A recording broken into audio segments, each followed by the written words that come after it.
Page 432, Section E, the Director of Central Intelligence.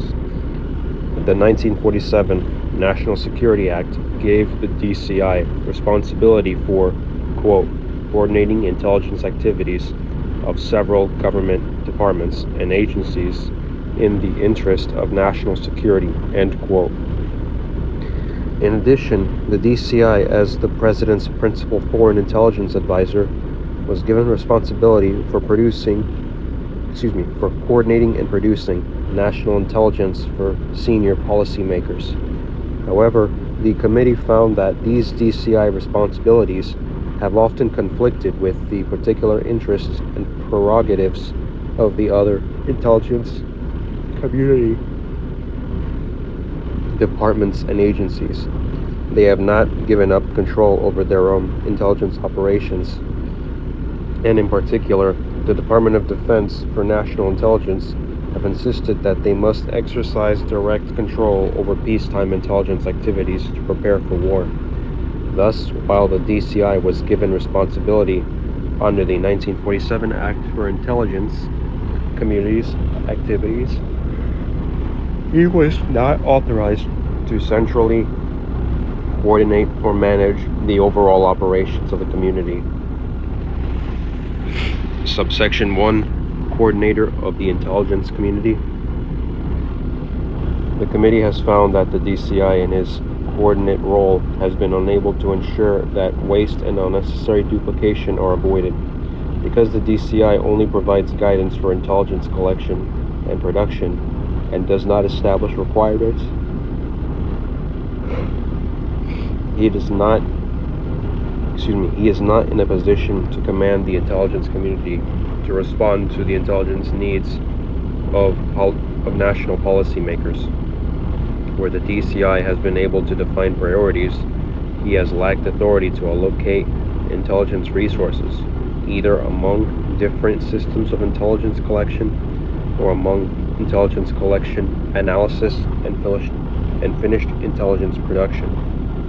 The committee supports President Ford's objectives of enhancing the stature of the DCI and establishing a mechanism such as the Committee on Foreign Intelligence, CFI, with the DCI as chairman to control the allocation of national intelligence programs resources. The committee questions, however, whether the CFI can be effective without some appropriate modification of the peacetime authority of the Secretary of Defense. In order to strike an appropriate balance between the requirements of national and tactical intelligence, the intelligence collected by national means should be readily available to the military commanders and vice versa.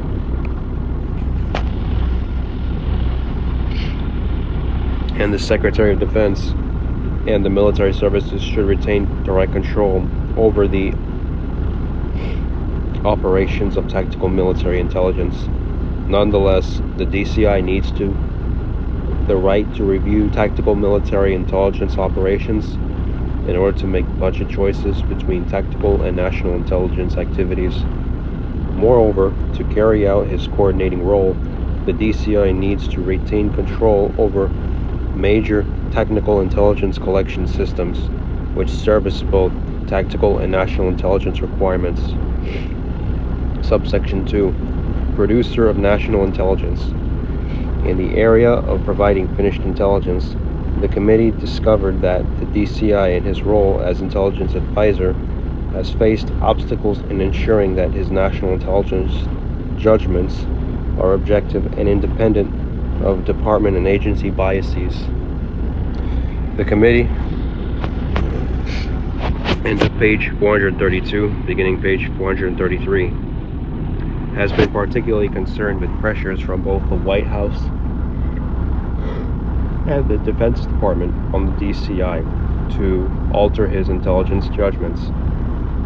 One example of such pressure investigated by the committee occurred in the fall of 1969, when the DCI modified his judgment on the capability of a Soviet SS-9 system when it conflicted with the public position of the Secretary of Defense, Laird. After a meeting with staff of the Office of Secretary of Defense, Director Helms deleted a paragraph from the draft of the National Intelligence Estimate on Soviet Strategic Forces, which stated that within the next 5 years, it was, quote, highly unlikely, end quote, that the Soviets would attempt to achieve a, quote, a first strike capability, i.e., a capability to launch a surprise attack against the United States, with assurance that the USSR would not itself receive damage it would regard as, quote, unacceptable, end quote. The committee believes that over the past 5 years, the DCI's ability to produce objective national intelligence and resist outside pressure to produce objective national intelligence and resist outside pressure has been reduced with the dissolution of the Independent Board of National Estimates and the subsequent delegation of its staff to the departments with responsibility for drafting the DCI's national intelligence judgments. In the end, the DCI must depend on his position as President's principal intelligence advisor or on his personal relationship with the President to carry out his various responsibilities and to withstand pressures to compromise his intelligence judgments. Consequently, the committee has been concerned that the DCI's proximity and access to the President has diminished over the years. Since 1969, at least until the confirmation of Mr. Bush, the DCI has rarely seen the President except at NSC meetings. The influence a DCI could have from a close relationship with the President has generally been lacking. While President Ford's executive order is a step in the right direction, the committee believes that the DCI's responsibility over the intelligence community activities should be enhanced and spelled out clearly and in detail in statute. The executive should not continue defining these responsibilities alone, as it has done since 1947 through executive orders and National Security Council Intelligence Directives, NSCIDS. The committee believes that the Congress, in carrying out its responsibilities in the area of national security policy, should have access to the full range of intelligence produced by the United States intelligence community. The committee further believes that it should be possible to work out a means of ensuring that the DCI's national intelligence judgments are available to the appropriate congressional committees on a regular basis without compromising the DCI's role as personal advisor to the President. Finally, the committee has found that concern that the function of the DCI and his role as intelligence community leader and principal intelligence advisor to the President is inconsistent with his responsibility to manage one of the intelligence community agencies, the CIA. Potential problems exist in a number of areas because the DCI, as head of the CIA, is responsible for human clandestine collection overseas, interception of signals communication overseas, the development, end of page 433, beginning page 434, and interception of technical collection systems. There is concern that the DCI as community leader is in, quote, a conflict of interest, end quote, situation when ruling on the activities of the overall intelligence community. The committee is also concerned that the DCI's new span of control, both the entire intelligence community and the entire CIA, may be too great for him to exercise effective, detailed supervision of clandestine activities.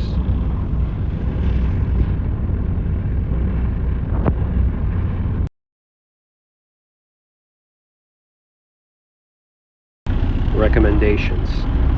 16.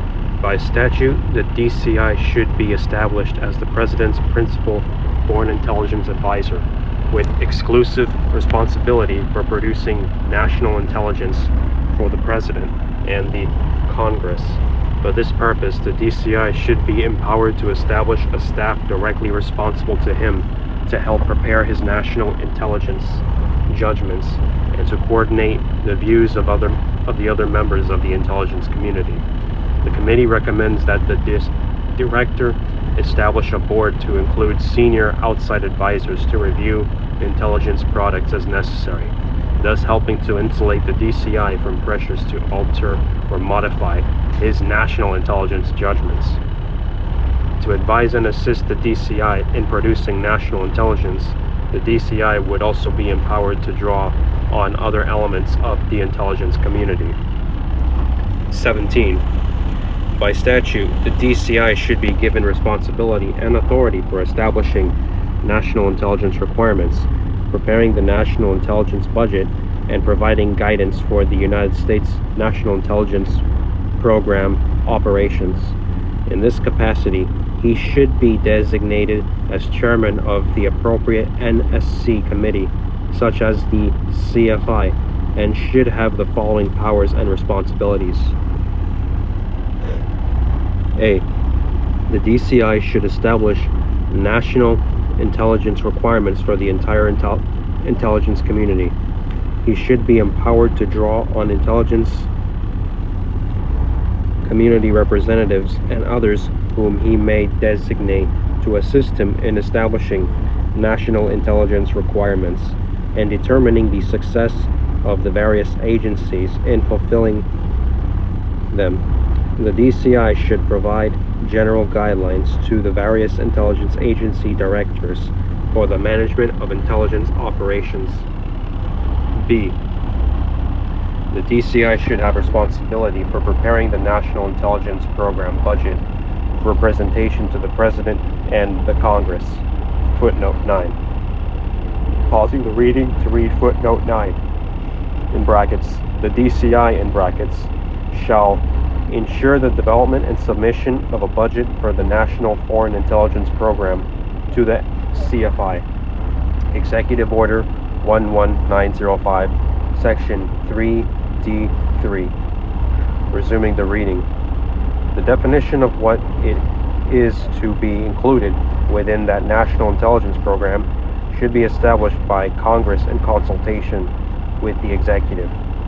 In this capacity, the Director of Central Intelligence should be involved early in the budget cycle in preparing the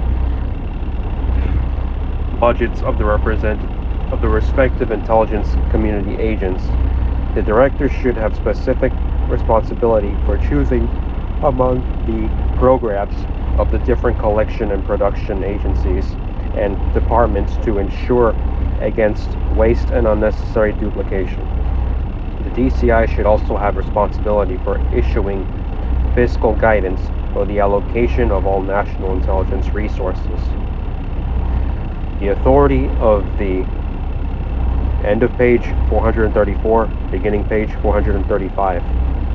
DCI to reprogram funds within the intelligence budget should be defined by statute. Footnote 10. Pausing the reading to read footnote 10. Quote, reprogramming, end quote, means shifting money previously approved for one purpose to another use. For instance, from clandestine human collection to technical collection or covert action. Resuming the reading. C. In order to carry out his national intelligence responsibilities, the DCI should have the authority to review all foreign and military intelligence activities and intelligence resource allocations, including tactical military intelligence, which is the responsibility of the armed forces. Footnote 11. Pausing the reading to read footnote 11. In contrast to President Nixon's 1971 letter to Director Helms, which asked the DCI to plan and review, quote, all intelligence activities, including tactical intelligence and the allocation of all intelligence resources, end quote, President Ford's Executive Order 111 905 states that, quote, neither the DCI nor the CFI shall have responsibility for tactical intelligence, end quote.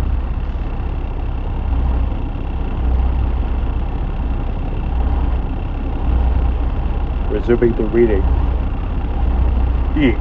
The DCI should be authorized to establish an intelligence community staff to support him in carrying out his managerial responsibilities. This staff should be drawn from the best available talent within and outside the intelligence community. E. In addition to these provisions concerning the DCI, control over national intelligence operations in peacetime, the statute should require establishment of a procedure to ensure that in the time of war, the relevant national intelligence operations come under the control of the Secretary of Defense.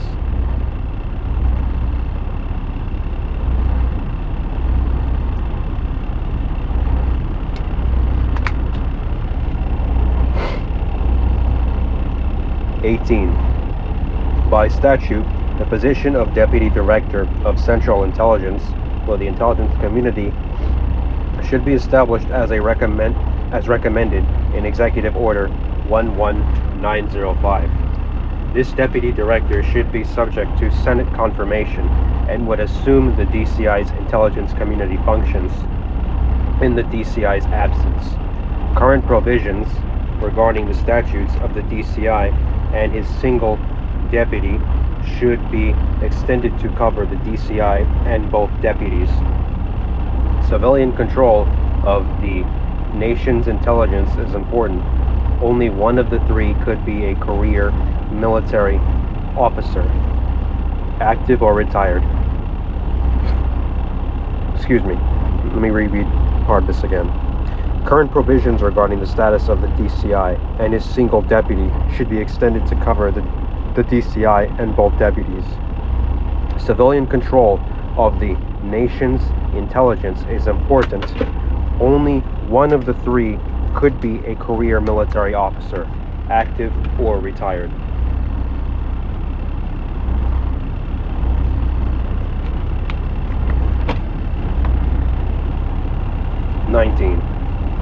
The committee recommends that the Intelligence Oversight Committees or Committee of Congress consider whether the Congress should appropriate the funds for the national intelligence budget to the DCI rather than to the directors of the various intelligence agencies and departments. 20. By statute, the Director of Central Intelligence should serve at the pleasure of the President, but for no more than 10 years. 21. The committee also recommends consideration of separating the DCI from the direct responsibility over the CIA. Footnote 12. Pausing the reading to read footnote 12. See discussion on page 449 through 450.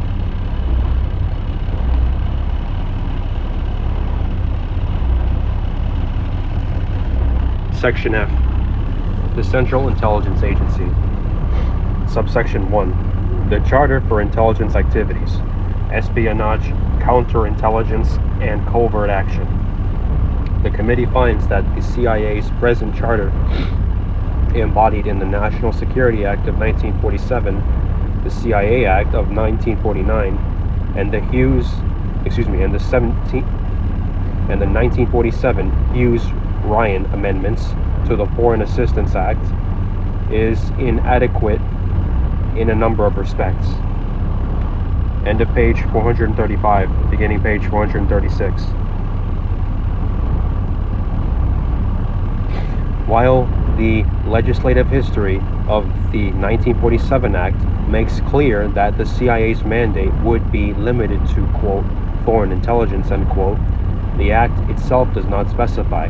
Covert action in the past a major CIA activity is not mentioned in the 1947 Act, although the Act contains a vague and open-ended authorization for the National Security Council to direct the CIA to undertake, quote, such other functions and duties related to the intelligence affecting the national security as the NSC may from time to time direct, end quote.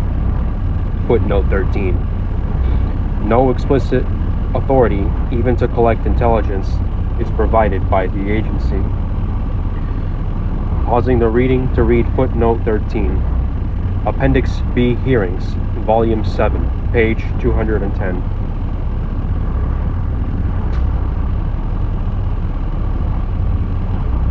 Resuming the reading.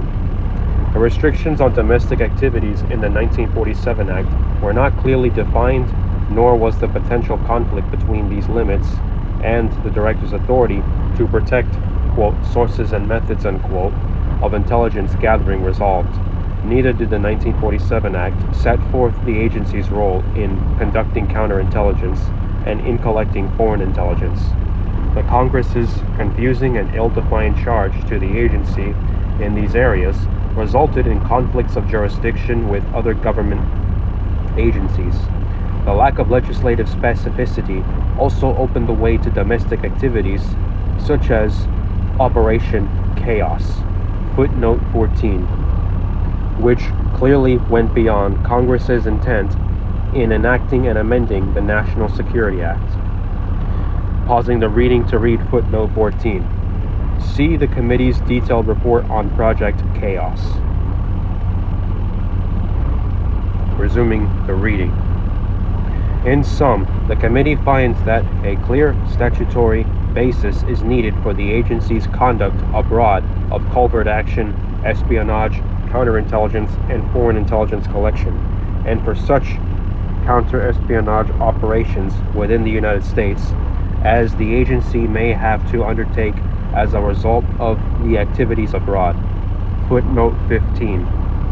Pausing the reading to read footnote 15. See the committee's report on domestic intelligence, Part 4, for recommended limitations on such activity. Resuming the reading. Foreign espionage. Espionage is often equated with the slightly broader category of, quote, clandestine human collection, end quote. Although, quote, clandestine human collection, end quote, may include collection of public information by a covert source, espionage centers on recruiting and handling agents to acquire, quote, protected, end quote, or, quote, denied, end quote, information. Espionage on behalf of the United States government is primarily the responsibility of the Central Intelligence Agency's clandestine service, which operates on a worldwide basis. The clandestine service, officially the Directorate of Operations, is responsible for CIA clandestine human collection, espionage, covert action, paramilitary operations, and counterintelligence. The CIA also has special responsibilities for coordinating the military services' limited espionage activities abroad. By CIA doctrine, espionage should be aimed at securing information others wish to conceal, and not at collecting information available through diplomatic channels or from public sources such as the press, television, and radio. The clandestine service regards espionage, rather than covert action and other such activities, as the essence of its mission. Indeed, the committee found that such clandestine human intelligence collection is often considered a prerequisite as well as a precursor of successful covert action, paramilitary activity, and counterintelligence. End of page 436. Beginning page 437.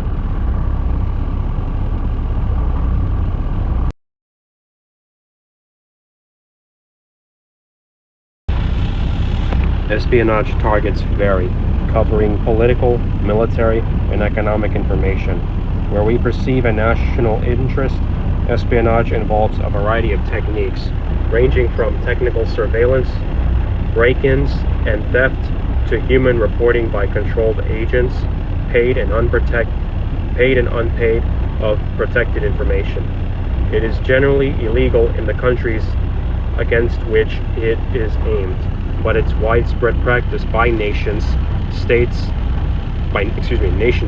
make the status of espionage under international law ambiguous. Covert action, which is designed to have an impact, differs from clandestine collection and classic espionage, which are designed to obtain information without affecting the source or revealing the fact that the information has been collected. In practice, however, covert action and espionage overlap, since they rely on the same CIA officers, foreign intermediaries, and sources of information. Footnote 16. Pausing the reading to read footnote 16. Senate Select Committee, quote, Covert Action in Chile, end quote. Page 6FF. Resuming the reading. The committee believes that the United States cannot forego clandestine human collection and expect to maintain the same quality of intelligence on matters of the highest importance to our national security. Technical collection systems do not eliminate the usefulness of espionage in denied areas, essentially the communist countries. Agent intelligence can help provide valuable insight concerning the motivations for activities or policies of potential adversaries, as well as their future intentions. Nevertheless, the committee found that there are certain inherent limitations to the value of clandestine sources. Espionage information tends to be fragmentary, and there is always some question as to the trustworthiness and reliability of the source. The committee found that over the last decade, the size of the clandestine service has been reduced significantly, particularly in the field. However, there remains the question of whether the complements abroad and at headquarters have been reduced sufficiently. The committee found that the CIA's clandestine collection effort has been reoriented toward denied areas and away from the internal political and security developments in the Third World. The committee believes that this changed emphasis is desirable and welcomes it. The committee found that while internal supervision of espionage within the CIA appears sufficient, there is inadequate external review and control over CIA espionage activities. There is no effective machinery to ensure that the Secretaries of State and Defense and the Assistant to the President for National Security Affairs, who are knowledgeable about the value and limitations of espionage, systematically participate directly in decisions concerning such issues as how large our espionage effort should be, the relative priorities, risk assessments, and possible duplication of effort between overt and clandestine human collection. The committee notes that the duplication between the CIA's clandestine service and the State Department's overt foreign service reporting appears to have diminished in recent years. However, William Colby, when he was DCI, voiced concern that the problem had not been solved. The committee notes that increased collection efforts regarding economic issues may aggravate the overlap problem. End of page 437, beginning page 438. Foreign intelligence collection in the United States. The CIA engages in both overt and clandestine activity within the United States for the purpose of foreign intelligence collection. The Domestic Collection Division, DCD, is responsible primarily for overt collection, while the Foreign Resource Division, FRD, manages clandestine collection of foreign intelligence. Both divisions are currently within the Directorate of Operations, formerly run and staffed by the Directorate of Intelligence. The DCD was moved to operations in 1973 and now has many clandestine services officers assigned to it. The Domestic Collection Division openly collects foreign intelligence information from American citizens on a wide variety of subjects, primarily of an economic and technological nature. The Domestic Collection Division currently maintains contact with tens of thousands of American citizens who, on a confidential basis, volunteer information of intelligence value to the United States. The committee notes that the Central Intelligence Agency is overtly in contact with many members of the American academic community to consult with them on subjects of their expertise. On occasion, at the request of the academic concerned, these contacts are confidential. The committee believes there are significant benefits to both the government and the universities in such contacts, and that they should not be discouraged. The committee sees no danger to the integrity of American academic institutions in continuing such overt contacts. The Domestic Collection Division operates from 38 offices around the United States and lists itself in local telephone directories, although it conducts its business as discreetly as possible. The Foreign Resources Division, FRD, performs its functions in a more traditional operational manner, much as it is done overseas. Foreign nationals of special interest located in the United States are enlisted to cooperate secretly with the CIA abroad. FRD's activity, which takes place throughout the United States, is carried out by some of CIA's very best personnel. In the performance of its job, FRD, Foreign Resources Division, maintains contact with large number of Americans who are witting of its mission and willing to be cooperative. There are also a number of Americans who are not aware that they are participating in such CIA activities. Footnote 17. Pausing the reading to read footnote 17. For explanation of italics, see footnote page 179. Resuming the reading. The committee believes that the activities of Foreign Resources Division and the Domestic Collection Division make an important and useful contribution to the overall intelligence effort.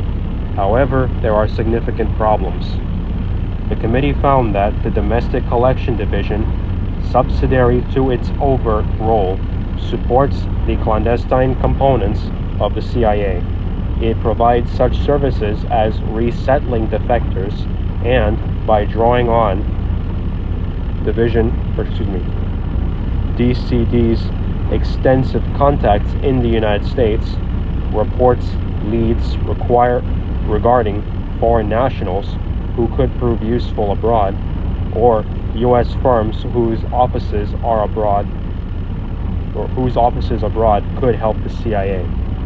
The committee is concerned that this kind of assistance provided by the Domestic Collection Division, if not closely watched, could lead to an exploitation of cooperating Americans beyond that which, end of page 438, beginning page 439, they themselves envisioned, or beyond these limited CIA objectives.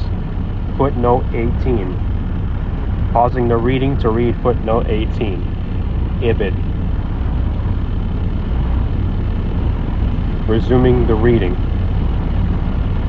The committee notes that due to the recent revelations about CIA activities, some foreign intelligence sources are shying away from cooperation with the Domestic Collection Division, thus impeding this division's most important function, namely the overt collection of foreign intelligence. The committee also questions the recruiting for foreign espionage purposes if immigrants desiring American citizenship because it might be construed as coercive. Foreign counterintelligence. Footnote 19.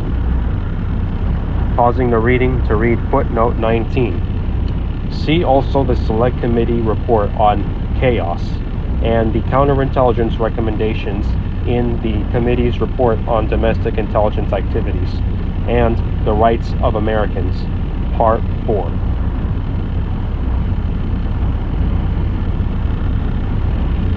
Resuming the reading. Counterintelligence is defined quite broadly by the CIA. It includes the knowledge needed for the protection and preservation of the military, economic, and productive strength of the United States, as well as the government's security in domestic and foreign affairs, against or from espionage, sabotage, and subversion designed to weaken or destroy the United States. Counterintelligence, CI, is a special form of intelligence activity aimed at discovering hostile foreign intelligence operations and destroying their effectiveness. It involves protecting the United States government against infiltration by foreign agents, as well as controlling and manipulating adversary intelligence operations. An effort is made to discern the plans and intentions of enemy intelligence services and to deceive them about our own. The committee finds that the threat from hostile intelligence services is real. In the United States alone, well over 1,000 Soviet officials are on permanent assignment. Among these, over 40% have been identified as members of the KGB or GRU, the Soviet civilian and military intelligence units, respectively. Estimates for the number of unidentified Soviet intelligence officers raise this figure to over 60%, and some defector sources have estimated that 70 to 80% of Soviet officials in the United States have some intelligence connection. Furthermore, the number of Soviets with access to the United States has tripled since 1960 and is still increasing. In 1974, for example, over 200 Soviet ships with a total crew complement of 13,000 officers and men visited this country. Some 4,000 Soviets entered the United States as commercial or exchange visitors in 1974. In 1972 to 1973, for example, approximately one-third of the Soviet exchange students here for the academic year under the East-West student exchange program were cooperating with the KGB, according to the Central Intelligence Agency. Other areas of counterintelligence concern include the sharp increase in the number of Soviet immigrants to the United States, 4,000 in 1974 compared to fewer than 500 in 1972. Let me read that again.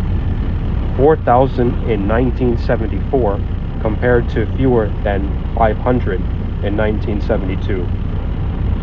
The rise in East-West commercial exchange visitors from 641 in 1972 to 1,500 in 1974, and the growing number of officials in this country from other communist bloc countries from 416 in 1960 to 798 in 1975.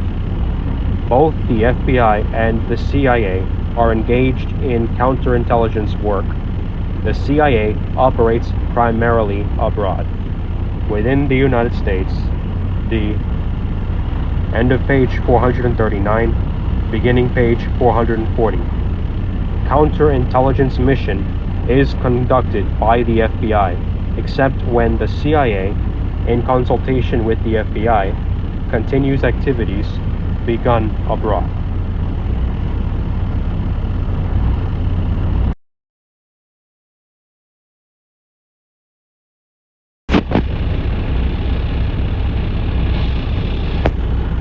Defectors are an important source of counterintelligence. Within the United States, the interrogation of defectors is primarily the responsibility of the FBI through the CIA, though the CIA may also participate.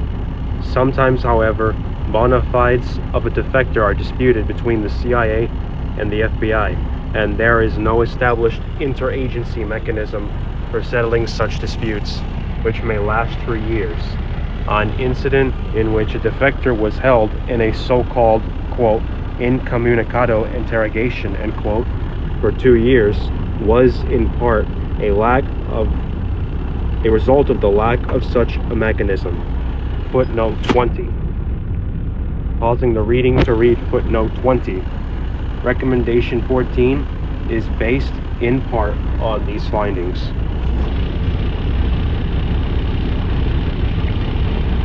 Resuming the reading.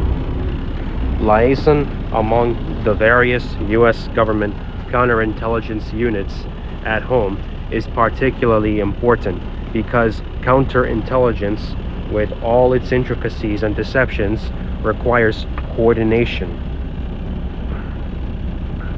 among agencies and sharing of records. Unlike the totally unified KGB organization, the American Intelligence Service is fragmented and depends upon liaison to make operations more effective. Coordination between the CIA and FBI counterintelligence units is especially critical.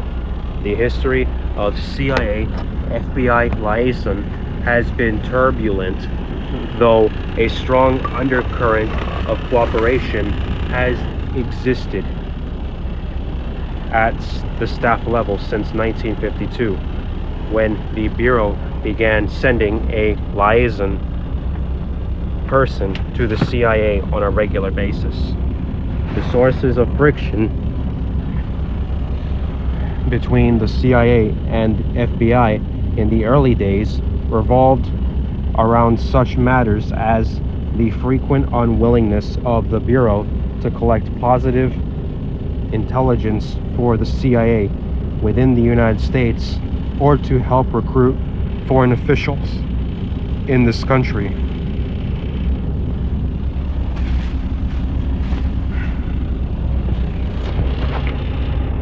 In 1970, an essentially minor incident resulted in an order from FBI Director Hoover to discontinue FBI liaison with the Central Intelligence Agency. Although informal communications between CIA and FBI staff personnel continued, it was not until the post-Hoover era that normal liaison relations were reestablished. Today, there is still a need for closer coordination of FBI and CIA counterintelligence efforts. The committee believes that counterintelligence requires the direct attention of Congress and the executive for 3 reasons. 1, two distinct and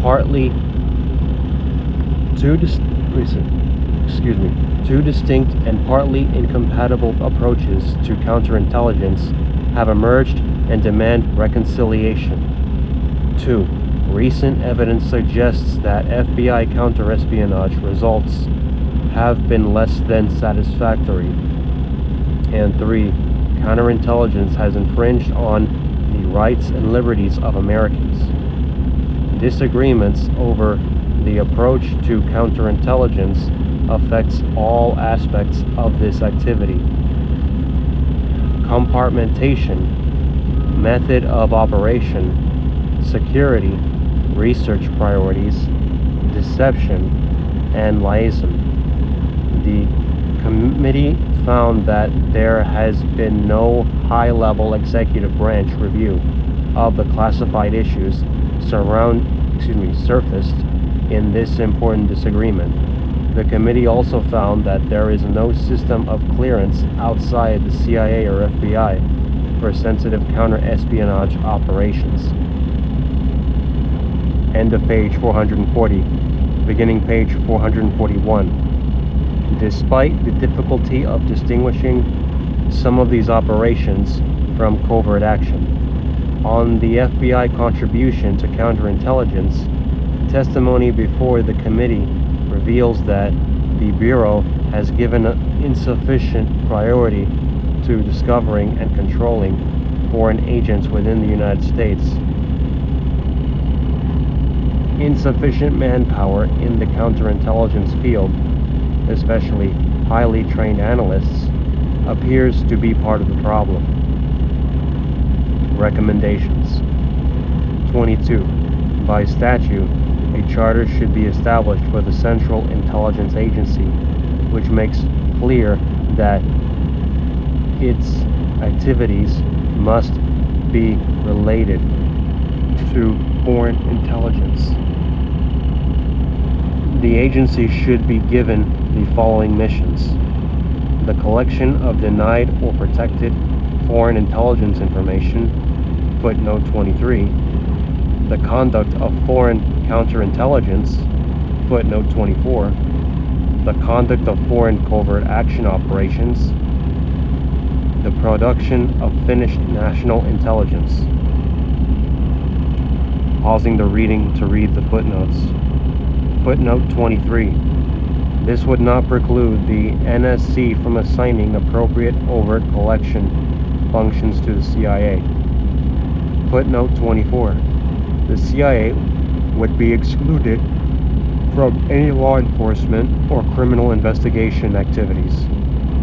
See the committee's report on domestic intelligence activities and the rights of Americans, Part 4. Resuming the reading. 23. The CIA, in carrying out foreign intelligence missions, would be permitted to engage in relevant activities within the United States, so long as these activities do not violate the Constitution, nor any federal, state, or local laws.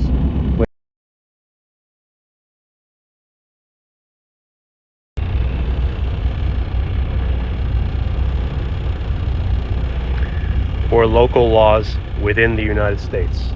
Footnote 25. Pausing the reading to read footnote 25. IBID. Resuming the reading. The committee has set forth in its domestic recommendations proposed restrictions on such activities to supplement restrictions already contained in the 1947 National Security Act. In addition, the committee recommends that by statute, the Intelligence Oversight Committee's Committee of Congress and the proposed Counterintelligence Committee of the National Security Council be required to review, at least annually, CIA foreign intelligence activities conducted within the United States. Footnote 26. Pausing the reading to read footnote 26. For recommended review requirements for covert intelligence operations, see page 26FF. Resuming the reading. 24. By statute, the Attorney General should be required to report to the President and to the Intelligence Oversight Committee of Congress any intelligence activities which, in his opinion, violate the constitutional rights of Americans or any other provision of law, and the actions he has taken in response. Pursuant to the committee's domestic recommendations, the Attorney General should be made responsible for ensuring that intelligence activities do not violate the Constitution or any other provision of law. 25. The committee recommends that establishment of a special committee of the Committee on Foreign Intelligence to review all foreign human intelligence collection activities. It would make recommendation activities. See the committee's report on domestic intelligence activities and the Rights of Americans, Part 4, U.S. Clandestine Human Collection Operations and Choices Between Overt and Clandestine Human Collection. This committee would be, end of page 441, beginning page 442, composed of a representative of the Secretary of State as chairman and other statutory members of the CFI and others whom the President may designate. 26. The Intelligence Oversight Committee or committees of Congress should carefully examine collection activities of the clandestine service to assure that clandestine means are used only when the information is sufficiently important and when such means are necessary to obtain the information. 27. The Intelligence Oversight Committees should consider whether the Domestic Collection Division, overt collection operations, should be removed from the Directorate of Operations, the clandestine service, and returned to the Directorate of Intelligence.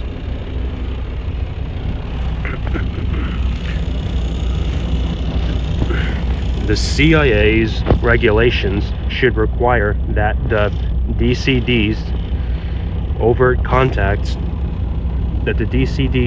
contacts be informed when they are to be used for operational support of clandestine activities. The CIA's regulations should prohibit recruiting as agents immigrants who have applied for American citizenship. 28. The President of the United States, in consultation with Intelligence Oversight Committees of Congress, should undertake a classified review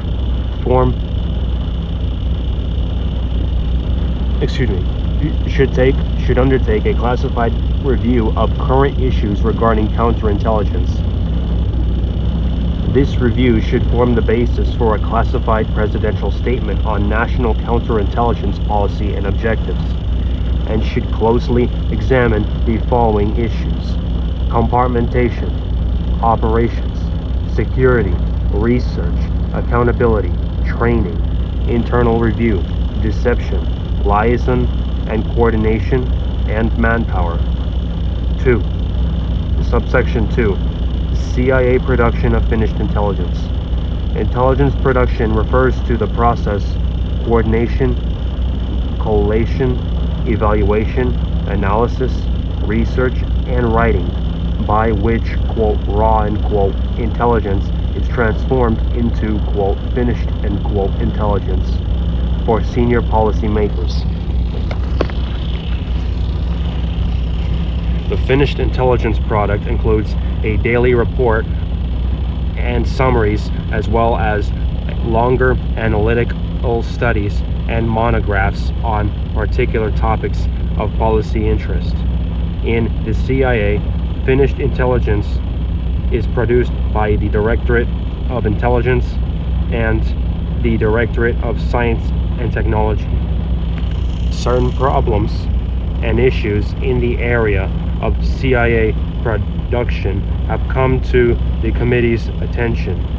The committee believes these problems deserve immediate attention by both the executive branch and future congressional intelligence oversight bodies.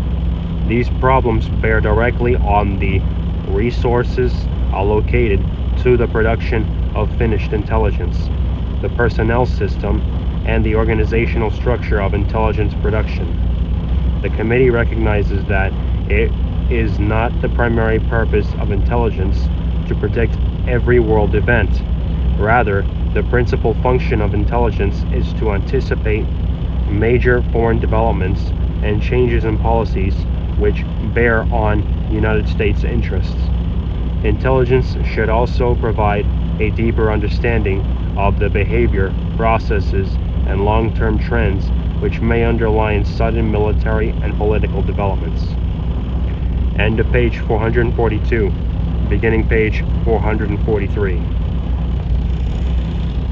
The committee wishes to emphasize that there is an important difference between an intelligence failure and a policy failure. The United States had intelligence on the possibility of a Turkish invasion of Cyprus in 1974. The problem of taking effective action to prevent such an invasion was a policy question and not an intelligence failure. The committee has received evidence that on some subjects, such as the current capability of the strategic and conventional forces of potential adversaries, U.S. intelligence is considered excellent. But in other areas, U.S. finished intelligence is viewed by policymakers as far from satisfactory in the light of the total resources devoted to intelligence. On balance, the committee found that the quality, timeliness, and utility of our finished intelligence is generally considered adequate, but that major improvement is both desirable and possible. One issue examined by the committee is whether intelligence community elements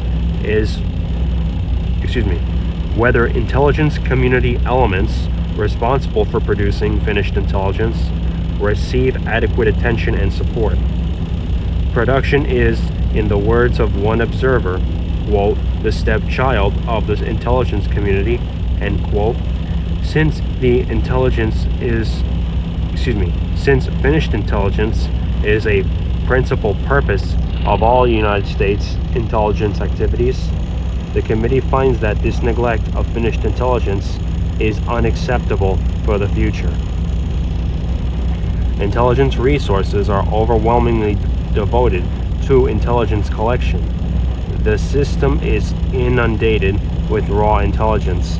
The individual analyst responsible for producing finished intelligence has difficulty dealing with the sheer volume of information. Policymakers want the latest reports, and producers of finished intelligence often have to compete with the producers of raw intelligence for policymakers' attention. In a crisis situation, analysts tend to focus on the latest piece of evidence at the expense of a longer and broader view. Intelligence community staff saw this tendency as one reason why Cyprus coup in July 1974 was not foreseen. The intelligence community staff, in its post-mortem on the 1974 Cyprus crisis, noted another general analytical problem, which was involved in the failure to anticipate the Cyprus coup and the Arab attack on Israeli forces in October of 1973.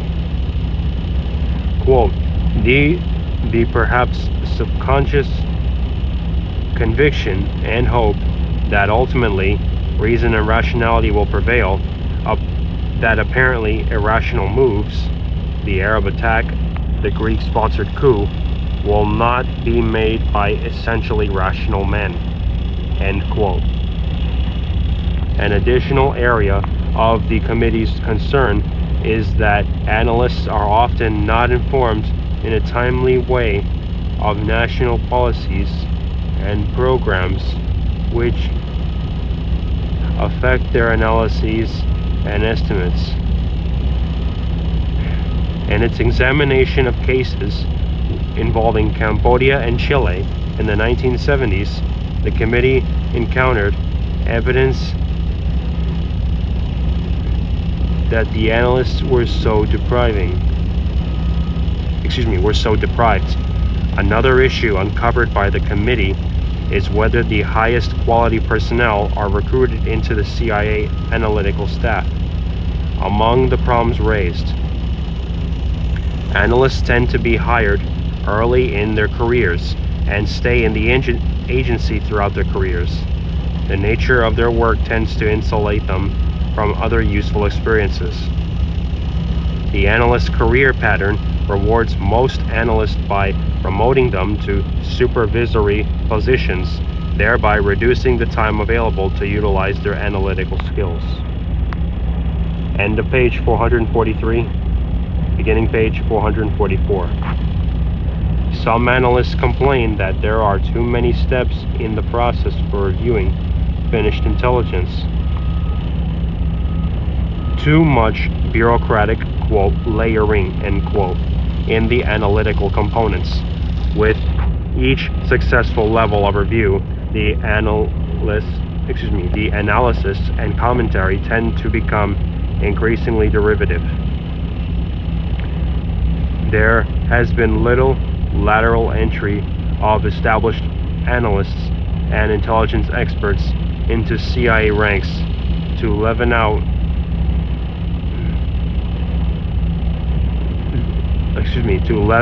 the outlook, interest, and skills of the agency's intelligence analysts. Footnote 27. Pausing the reading to read footnote 27. In FY 1975, 18 out of 105 analysts were hired by the DDI from outside the CIA were at grades GS-12 to GS/15. And I will stop here for this recording.